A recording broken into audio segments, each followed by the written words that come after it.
जब तक वो बैठा रहता है सब बच्चों को इकट्ठा करता रहता है। जिस दिन वो नहीं रहता है तो हर व्यक्ति अपना मार्ग चुनने के लिए निकल जाता है। जैसे कि एक रेल की पटरी है जिसका एक ही पटरी पर अनेकों रेल जाती है, ऐसे ही भगवान के मार्ग पर दो साथी है, दो पटरी है, माँ और बाप। दोनों का मन एक है।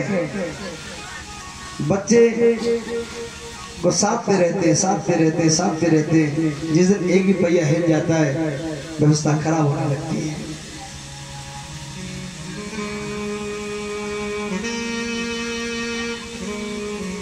तो खराब होने से पहले अपने घर को, अपने परिवार को संभाल लें तो ज्यादा बेहतर है। आज ध्रुव जी के ना रहने के बाद, अच्छा संचालन ना होने के कारण उस राज की स्थिति बदलने लगी। जब पूर्वजों का रखा हुआ आने को धन मिल जाए, कमाना ना पड़े, उनके बच्चे बिगड़ने लगते हैं ज्यादा। क्यों? पैसे की कीमत वही जानता है जो सिर्फ कमाता है। बाप के हाथ में फावड़ों से लगे, क्यों? कमाना नहीं पड़ा। जिस दिन खुद कमाता, खुद बाप बनता है, तब उसे 10 रुपए की औकात पता चलती है कि कैसे आए। तो ऐसे ही एक राजा हुए वैन को पूर्वजों का रखा हुआ अनेकों धन मिल गया।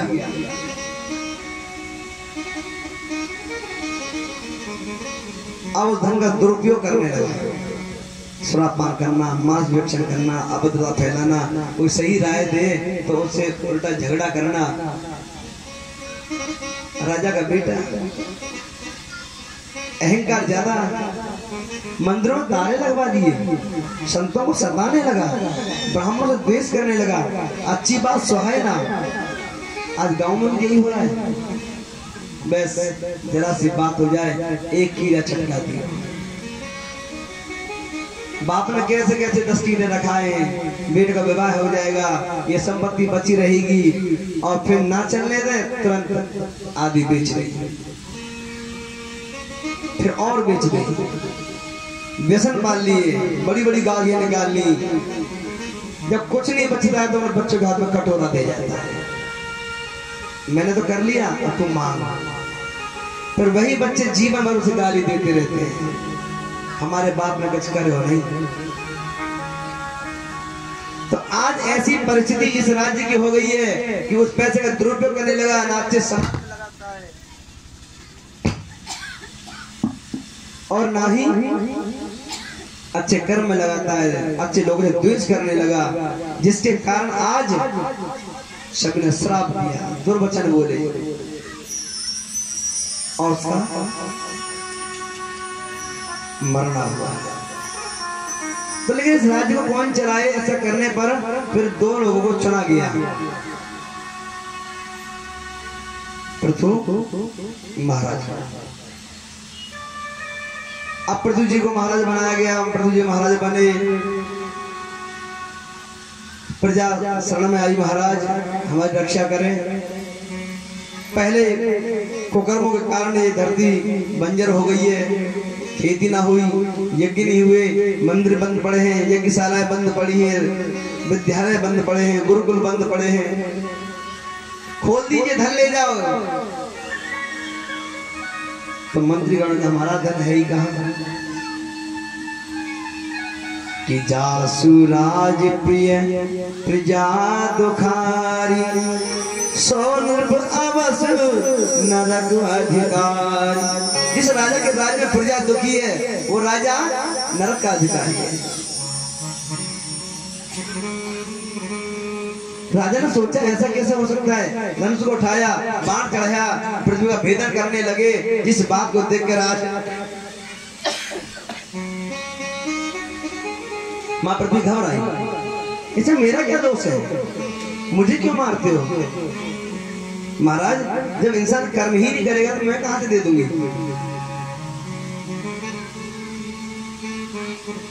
पर क्या करना होगा मुझे बताओ। तो यहाँ पर माँ पृथ्वी जी महाराज से कहते हैं कि प्रहरन्ति वै स्त्रीसुकृताय स्वपीजन्तवः किम राजन करुणा दीन वत्सलः। मुझे दीन को क्या मानते हो? मां विपट्या जरा नावम यत्र विश्वम प्रतिष्ठितम आत्मानं प्रजाचे स्मागतम भविष्यसि धास्यसि। मैं सारा वस्तु तुम्हें अब दान में दे दूंगी, कोई कर्म पहले मुझे समतल करो। जब तक भूमि समतल नहीं होगी, वर्षा का जल नहीं रुकेगा, तो खेती कैसे होगी? इति प्रियम हितम वाक्यम भूमादाय भूपति वत्सम कृत्वा मनुपाणा वधु हस्त कलौषधि। हे महाराज आप मेरे योग्य बचा करें, मुझे समतल करें, वर्षा का जल रुक जाए। तो आज मनु जी महाराज ने पहले यहाँ पर खेती करना प्रारंभ किया, भूमि का क्षार किया और हल चलाया, बीज बोया, माने भी एक डाला 100 गुना लौटाया। मातुमा होती है, उसी अन्न में से निकाल के यज्ञ किए गए, पेड़ पौधे लगाए गए, सुंदर भूमि की स्थापना की गई, सुंदर आश्रम बनवाए गए, बड़े बड़े यज्ञ होने लगे और राजा के राज्य में सब सुखी रहने लगे। एक नहीं, 2 नहीं, 3 नहीं, 99 अश्वमेध यज्ञ किए गए। 100 जब यज्ञ कर रहे थे तो इंद्र घोड़े को चढ़ा लगे, युद्ध की स्थिति बनी, भगवान ने रोका और पृथ्वी जी को संभाला। इसी प्रकार से इस वंश की जीवन लीला आगे बढ़ती रही। सुखदेव स्वामी से राजा परीक्षित ने जब पूछा था प्रभु ये उत्तानपाद के राजा के वंश को सुनाया, क्या प्रियव्रत ने गृहस्थ आश्रम अपनाया कि नहीं? बोले अपनाया। संतों के कहने से गृहस्थ आश्रम को अपनाया, क्योंकि गृहस्थ आश्रम ही बहुत बड़ा आश्रम है।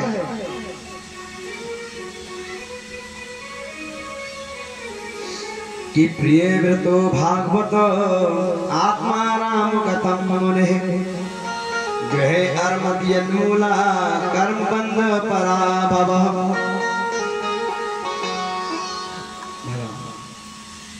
परीक्षित जी के वचनों को सुनकर सुखदेव स्वामी ने कहा प्रभु हे परीक्षित, गंधमादन पर्वत की कंदराओं में परीक्षित नारद जी प्रियव्रत को ज्ञान दे रहे हैं। जीवन जीने की सारी कलाएं सिखाई गई, भजन के बारे में समझाया गया, गृहस्थ आश्रम के बारे में समझाया गया और उन्होंने संतों के कहने पर गृहस्थ आश्रम को अपनाया। इस प्रियव्रत के वंश में बड़े बड़े प्रतापी राजा हुए और जैसे कि नाभि की पत्नी मेरा देवी से मिर्षद देव जी हुए और मिर्षद देवी की पत्नी जयंती से कई पुत्र उत्पन्न हुए, जिनमें भरत सबसे बड़े हैं। भरत ने जब संतों का संग किया तो ऐसा लगा संसार झूठा है, जगत मिथ्या है, तो अपने पुत्रों को राज्य देकर स्वयं गंडकी नदी के किनारे पर जाकर एक परम कुटी बनाकर प्रेम से जीवन जीने लगे। बहुत सुंदर कुटिया बनाई है, जीव जंतु कलरव कर रहे हैं, छोटे छोटे हिरण जीव जंतु आश्रम के ओर पास रहते हैं। लेकिन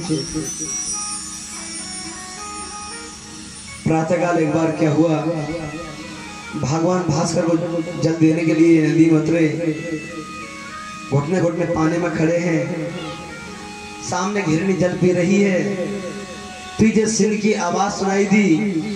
हिरणी घबराई, प्राण बचाने के लिए जल में छलांग लगा दी। जैसे ही जल में छलांग लगाई है भैया, आज वायु का वेग बढ़ा, जन्म देने का समय निकट था, तो उसने जल में ही एक बच्चे को जन्म दे दिया। हिरणी तो पार उतर गई, लेकिन वह बच्चा लुढ़कने लगा थोड़ा सा। कभी खड़ा होता है, कभी गिर जाता है, खड़ा होता है, गिर जाता है।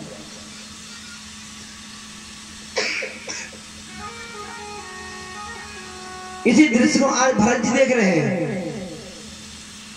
सोच रहे हैं यदि से मैं बचाता हूं तो पालेगा कौन, और इसे नहीं बचाता हूं तो आगे सामने मरता देख नहीं सकता। धर्म संकट बन गया। सुखदेव स्वामी कहते हैं, राजन आज ऐसा धर्म संकट महाराज जी के जीवन में कभी कभी आता है, वो ये नहीं सोच पाता कि ये सही है कि वो सही है, मैं फंस जाता है। अब जैसे ही बहता आ रहा है, बहता आ रहा है, बहता आ रहा है, एक समय मन में ऐसा भाव जागा, अरे राम जी भी क्षत्रिय थे, मैं भी क्षत्रिय हूँ, उनके शरण में जो भी गया उन्होंने कभी नहीं त्यागा, चाहे वो कोई भी सही। जब जी बहता मेरे शरण में आ रहा तो मैं क्यों से मरने दूं। कि शरण गहे प्रभुताई न त्यागा, विद्रोह कृत ऐगे जहिलागा। जो भी भगवान के चरणों में गया, भगवान ने कभी उसे नहीं त्यागा, तो मैं क्यों त्यागूं। उस बच्चे को उठाया, कंबल में लपेटा, कुटिया में ले आए। कुटिया में ले आए, थोड़ा दूध लाए, दूध पिलाया, हरी हरी घास खिलाई, अग्नि जलाई, तपाया। इस बात को देखते हुए आज मोह में बनने लगे। बच्चा खड़ा हुआ, जिधर बाबा चलते वो उनके पीछे चलने लगा।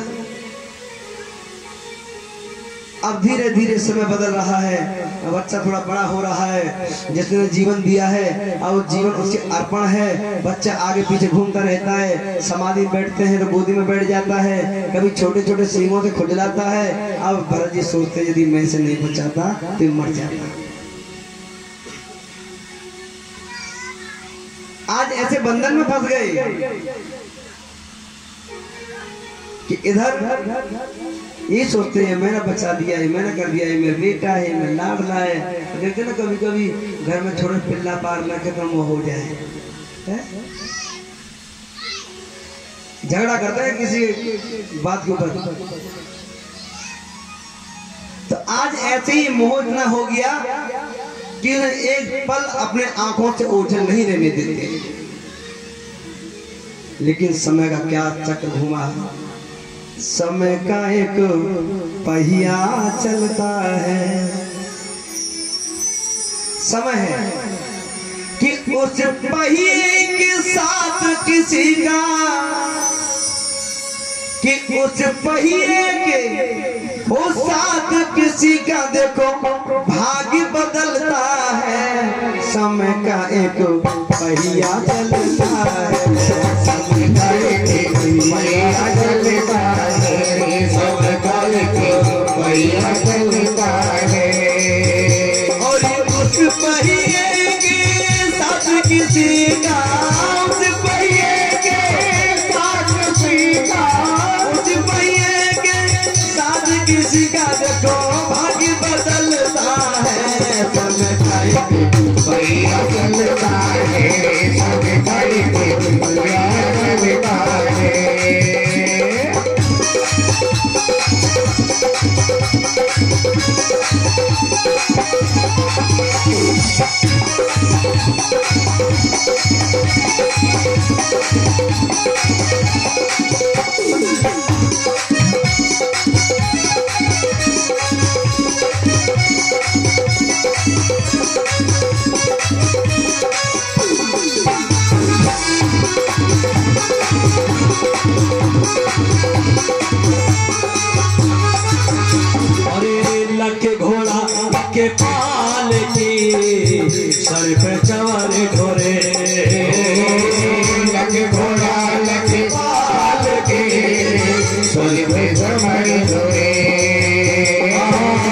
घोड़ा लखे पाल की सर पे चवर ढोरे लखे घोड़ा लखे पाल की सर पे चवर ढोरे। अरे सत्यवादी राजा हरिश्चंद्र देखो सोच घर नीर भारे सत्यवादी राजा हरिश्चंद्र देखो सोच नीर भारे। उस राजा के लाल को देखो अरे उस राजा के लाल को देखो बिन कफन के जलता है गाय के भैया जलता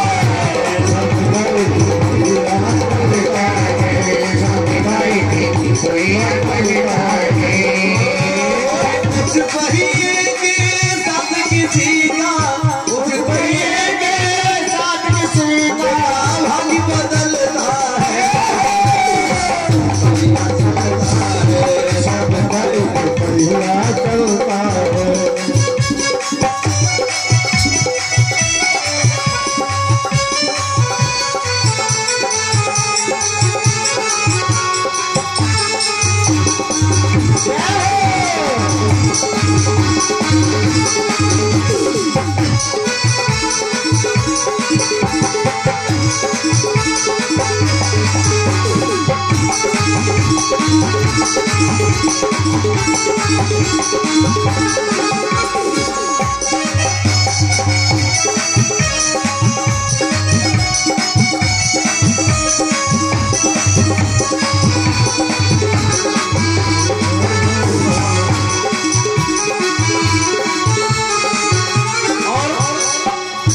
जोड़ बिनती करी वो मंदोदरी रानी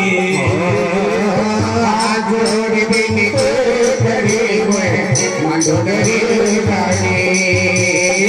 हाथ जोड़ बिनती करी वो मंदोदरी रानी हाथ जोड़ बिनती करी मंदोदरी रानी।